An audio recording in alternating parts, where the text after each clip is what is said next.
Bonjour, bonjour, bonjour, bonsoir à tous, en fonction de à quelle heure vous voyez cette vidéo. Je suis Lanjoshi, je suis très content de vous retrouver aujourd'hui pour un nouveau confesse vidéo, et pour plus précisément le confesse vidéo du jour 36 au jour 38, c'est-à-dire le chapitre 10. Donc, choses se sont passées. Pour rappel, je suis parti en vacances du jour 34-35 au jour 42, 40, non même plus, 43, 44. Du coup, forcément, j'ai pas pu être présente pour faire les confesses vidéo, donc je suis en train de les rattraper. Donc tout ce que je vais dire durant ce confesse est sujet à erreur ou à manipulation de ma mémoire à cause du temps qui a passé. La défragmentation de ma mémoire avec le temps qui passe fait assez mal. Du coup, forcément, je vais peut-être oublier certaines choses que j'ai pensées à l'époque. Peut-être que je vais mentionner des choses qui n'étaient pas dans ma pensée à cette époque. Prenez ça en compte, mais je vais essayer de vous de préciser au plus possible ce que j'ai tenté de penser à l'époque durant durant le chapitre. Voilà, tout simplement. Voilà. Du coup, voilà le magnifique sommaire. On va commencer en parlant de l'épreuve sujet sensible, la fameuse épreuve sujet sensible. On continuera avec une partie un peu énigmatique. Oh, ça fait mal, de qu'est-ce que je fais référence, etc.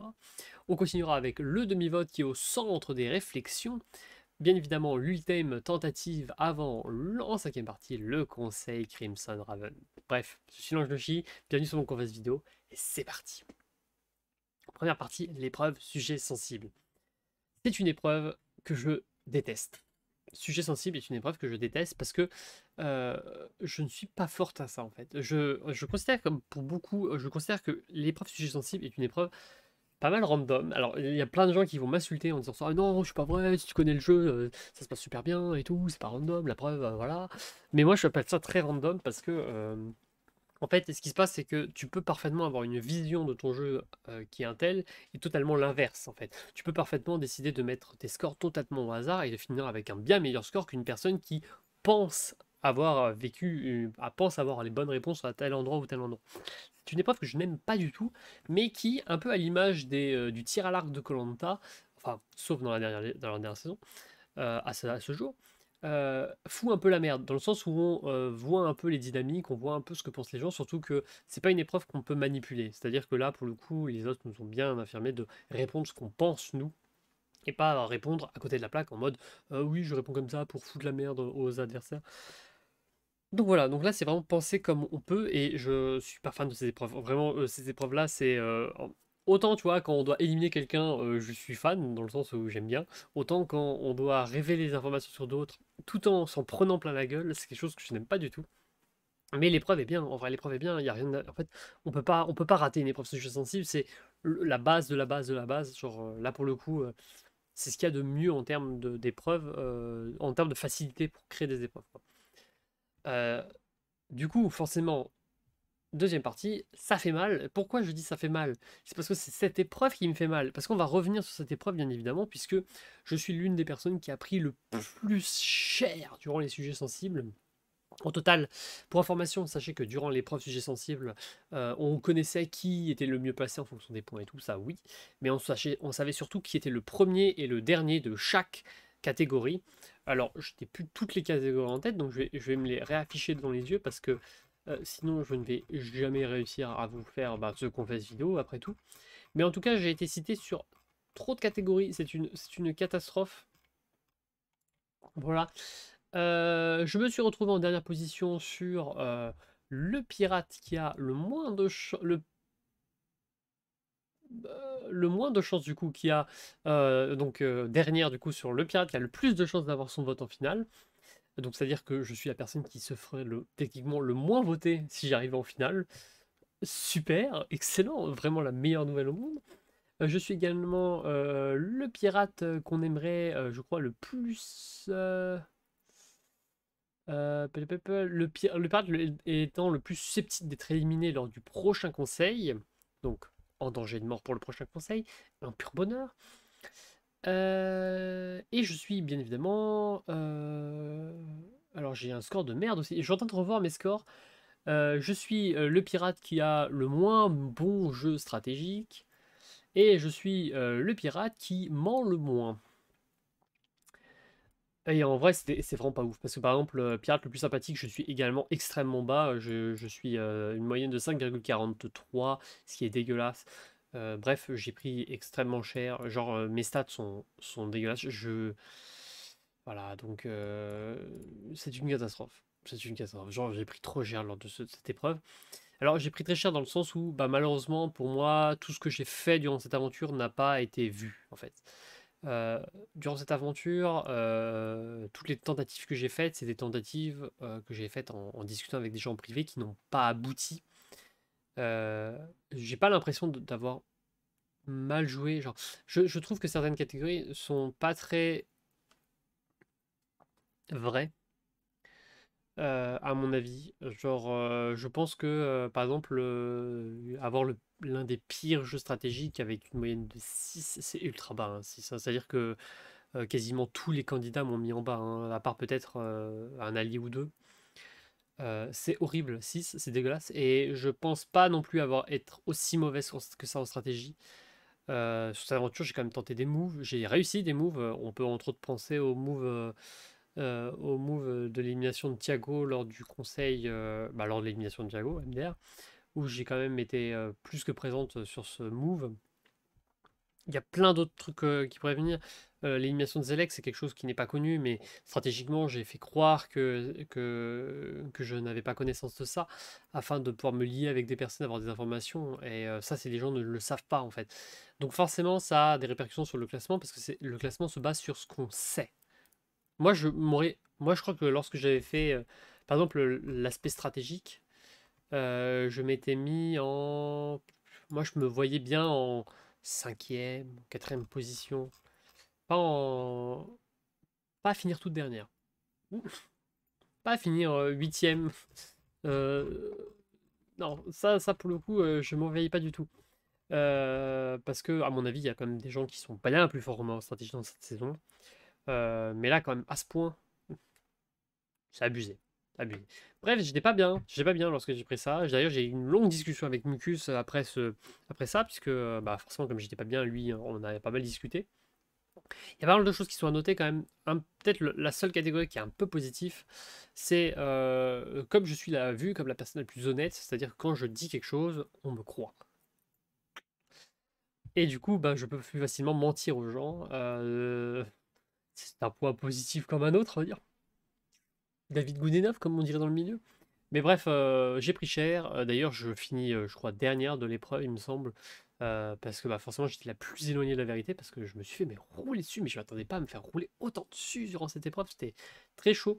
Parmi les petits trucs qu'on peut noter quand même, d'autres parmi l'épreuve, c'est entre autres, certes, je suis la pirate la plus susceptible d'être éliminée lors du prochain conseil.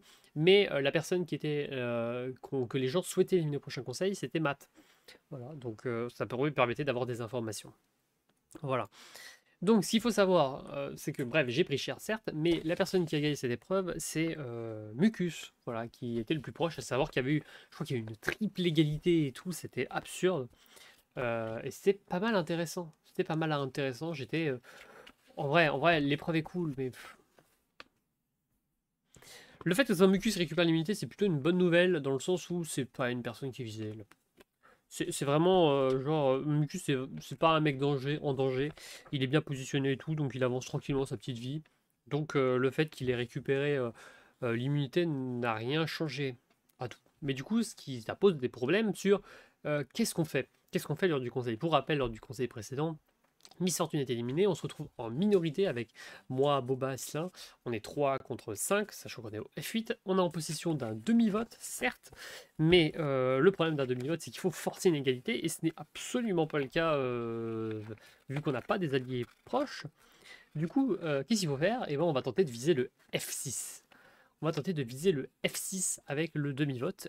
Donc ça veut dire peut-être se sauver le plus possible. Ça veut dire notre objectif, c'est qu'avec Tislin et Boba, on doit absolument pas se faire éliminer et tenter d'atteindre le F6 sans se faire éliminer afin de pouvoir avoir 3 votes de sûr contre 3 autres et du coup que le demi-vote serve réellement à quelque chose. Après, si on a un allié en plus avec nous, c'est parfait.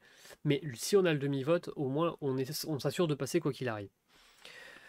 Du coup, forcément, on va pas l'utiliser durant les 2 prochains conseils, c'est dangereux puisqu'on est quand même en minorité, mais il le faut et du coup, il va falloir qu'on vise des personnes qui sont hors de notre trio. On s'en fout de qui sort, l'important c'est que juste on arrive à avancer jusqu'au F6 à 3. Du coup, qu'est-ce qui se passe? Eh ben, on se dit, bah, on va viser une personne qui pourrait se faire viser par d'autres. Et on a rapidement des informations. Rapidement des informations, puisque SCZ est pas mal visé par beaucoup de monde en fait. SCZ est même très mal positionné. Genre, pour rappel, Deeploo vous l'éliminer, ça. D'ailleurs, j'en ai pas parlé lors du précédent Confess, mais c'est pour ça d'ailleurs qu'on avait trouvé le move de SCZ assez mauvais lors du précédent épisode, précédent chapitre, puisque en ne votant pas avec nous, il s'assurait d'être éliminé au conseil là, puisque ben, Deeploo voulait d'ores et déjà le viser avant. Mais bon, j'en ai pas parlé, donc je reviens rapidement là. Bref, SSZ est pas mal visé par le monde et on se dit que c'est le bon move puisque euh, en faisant une espèce d'unanimité sur SSZ, il y avait moyen de passer entre les mailles du filet pour le prochain conseil. Et l'objectif, c'était surtout d'essayer de se désynchroniser, c'est-à-dire que les gens récupèrent des informations chez moi, mais on ne discute pas forcément entre nous avec Bob et Islam afin de paraître comme désunis depuis l'élimination de Miss Fortune. Mais ça, on en reparlera beaucoup plus dans du prochain campus vidéo, puisqu'il s'est passé beaucoup de choses entre temps qui ont fait qu'on a vraiment maintenu cette idée et on l'a même développé beaucoup plus. Du coup, le vote de SCZ est presque évident et c'est ce qui va très certainement arriver lors du conseil. Sauf que un ultime, une ultimatum, une ultime tentative a été tentée par SZ. En effet, on apprend, on apprend, on apprend. Moi, je mélange tous les verbes. On a appris, on apprend. On apprend que SZ a gagné un avantage à la fin du Hollandais volant. En effet, au Hollandais volant, à la toute fin, les joueurs restants, les 4 derniers joueurs, se sont affrontés sur un tout petit quiz. Et le gagnant de ce petit quiz obtenait un petit avantage. C'est une alliance secrète. Wow, l'alliance secrète. Une alliance qui n'est pas visible par les autres. Une alliance qui n'est visible parce que qui n'est pas visible car le rôle n'est pas affiché. Oh. C'est très fort, puisque forcément, avec les histoires de rôles qui apparaissent avec les alliances, bah, il n'y a pas beaucoup d'alliances qui sont créées parce que c'est trop visible. Et du coup, c'est un avantage tout particulier, et SZ décide de l'utiliser alors qu'il reste à peine 2 heures du conseil. Dans cette conversation, il nous invite, moi, Boba et Tisna, et il nous propose de le sauver. Une ultime tentative est tentée. Parce qu'on a un problème. On est 8. Mucus, on apprend que Mucus, qui voulait sauver SZ initialement, a finalement voté SZ. Et là, on a un gros souci. C'est que, vu qu'on a une alliance secrète, pourquoi ne pas tenter d'éliminer un gros joueur? SZ n'est pas un gros joueur. Alors, du coup, on propose le nom de Svalk, et plus précisément, je propose le nom de Svalk durant cette alliance. C'est un nom un peu risqué dans le sens où, pour le coup, Mucus ne voulait pas éliminer Svalk. Donc notre objectif, avec cette ultime tentative, c'est que si Mucus change son vote contre n'importe qui d'autre, alors nous trois plus SZ, on vote Svalk, et du coup ça crée un 4-1-3. C'est clairement ce qu'il y aurait de mieux à faire pour la suite de l'aventure. Malheureusement, Mucus n'est pas présent en fin de chapitre. Et du coup, bah, forcément, n'étant pas présent pour cette fin de chapitre, il ne changera pas son vote. Et le problème, c'est qu'on ne peut pas prendre le risque de faire une égalité. Puisque ça ne nous intéresse pas de faire une égalité. Pour faire une égalité, ça va nous mettre trop en avant. Et du coup, bah, on va tout simplement voter SZ. Et du coup, vous l'avez compris, le Conseil Sainte, S SLZ, je t'élimine. Enfin, je te vote. Z, je te vote. Alors, pour le coup, SLZ, j'ai pas de vraie raison de vote. En fait, j'ai vraiment pas de vraie raison de vote. Alors, j'ai pas mal réfléchi. D'ailleurs, je vais peut-être aller revoir ce que j'avais marqué. Enfin, bah si, j'ai une raison de vote. J'ai une raison de vote. T'as éliminé Miss Fortune. Et à mon avis, tu as fait le pire move au monde en éliminant Miss Fortune, puisque c'était la personne qui était la plus capable de te sauver en fait. MDR. Là, malheureusement, on est arrivé dans un point, dans une situation où bah, notre objectif c'est de nous en sortir. Et on va clairement pas profiter d'une unanimité pour s'en sortir. Donc, on va clairement profiter d'une unanimité pour s'en sortir. Du coup, comme tu l'as compris, on t'élimine SLZ, je te vote SLZ, afin que ben, on puisse avancer tous les trois sur le F7 et potentiellement sur le F6 afin d'utiliser ce fameux demi-vote. Désolé pour toi, SLZ. Et du coup, au terme du conseil, 7 bulletins sortiront contre SLZ et un bulletin contre Zvalk. SLZ a maintenu son vote Zvalk. Alors, la sueur apparaît sur nous lorsqu'on voit ça, puisqu'on se dit, oh purée, si Zvalk en parle lors du conseil, on est foutu. Mais Zvalk a, on va dire, le respect de ne pas en parler. Et je le remercie très fortement parce que ça aurait pu foutre la merde que Zvalk la prenne, puisque du coup, Mucus aurait potentiellement pu tourner avec lui. Être sûr lors du prochain conseil, puisqu'ils étaient proches. Et donc, du coup, merci énormément à SSN de ne pas en avoir parlé, c'est très fair-play de sa part.